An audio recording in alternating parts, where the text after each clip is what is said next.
Ebyawandiikibwa mu kitabo eky'engero essula eya 22 olunyiriri olw'omukaaga bigamba nti manyiza omwana omuto mu kkubo erimugwanira okutambuliramu awo newankubadde nga mukadde talirivaamu. Bino byoleka obukulu bw'okubangula abaana naddala mu kkubo ery'obutukuvu. Kati abakkiriza bangi ensangi zino basoberwa olw'okukaluubiriza kwe bafuna mu lugendo lw'obulokozi naddala mu kaweefube bw'okwekuuma mu butukuvu n'obutuukirivu gye biggweera nga bangi basuddewo obwesigwa n'okukkiriza mu Katonda. Tusomooze mu kusaba kw'olunaku lw'eggulo ensonga y'okuluŋŋamya abaana naddala mu kkubo eggolokofu yateereddwako nnyo essira ng'abazadde baasabiddwa okubeera abagumu n'okukola kyonna ekisoboka okuwangula olutalo olw'okukkiriza. batya buti What you feared. Yesu n'abuuza Jesus asked. walina Yesu ku mutwe ng'ate muwanguzi You had Jesus on your head and is a bino victor. byakulema bitya? How did you fail this? Why did you become a coward? Lwaki watiitira? Bino byogeddwa omusumba Joseph Mwebe wano kanisa ya Full Gospel Makerere era akubiriza abazadde okwekenneenya ennyo bye balekera abaana baabwe ng'ezimu ku nkola ez'okutuukiriza ekkatala lyabwe. Totwala abaana mu bintu by'otajja kubajjamu. Do not take your children to things you'll never get them out. Regulate TV. TV gikomeko. Regulate that phone.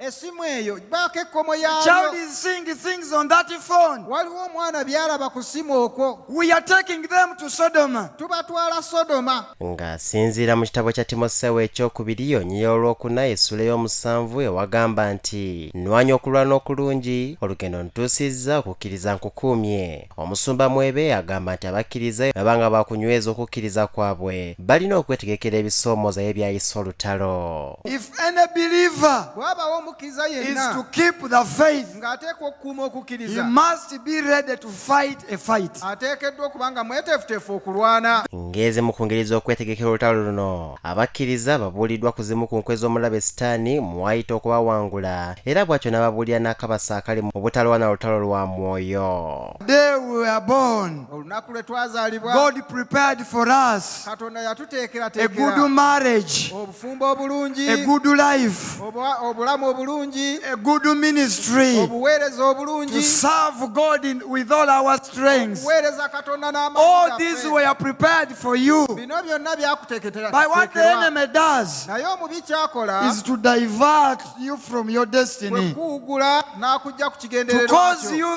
and me think akulowoozese that the life me and you we are living, ky'obulamu bwe n'olimu nange God ordained it. Katonda ye yabuteekateeka. And we don't fight that fight. Bw'otalwana lutalo bw'otyo, Our faith okukkiriza kwaffe will stagger. kujja kuyuugayuuga. And at the end of the day, Ku nkomerero ya byonna God forbid, kiddira eri someone may end up going with an unbeliever. omuntu ayinza okumaliriza ng'agenze n'atakkiriza. Nga abavubuka ba wano bazibu bambula tebalaba nakulaba mukama kyaleese Some of these Kangende men no- here as if they don't have eyes.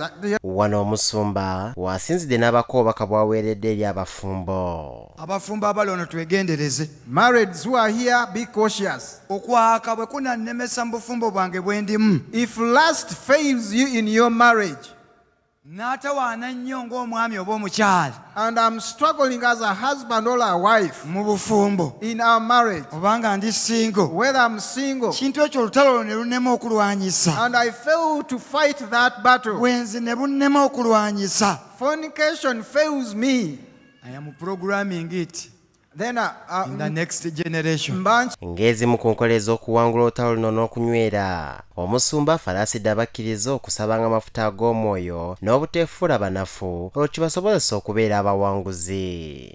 The challenge we're having, kati okusoomoozebwa kwe and this should tulina be our prayer for me and you, era ng'eteekeddwa okuba essala yange do we naawe, have that anointing bwe tuba n'amafuta ago to sustain us, okusobola to okutuwanirira fight our individual battles, okulwana entalo zaffe to fight ng'abantu, the battles of our families, okusobola okulwana entalo za famiri and also zaffe the battles of the church. n'entalo z'ekkanisa, Because it needs a special grace and a special anointing. kubanga kyetaaga ekisa ekyenjawulo n'amafuta Many of ag'enjawulo. us Nze Eric Mwanje.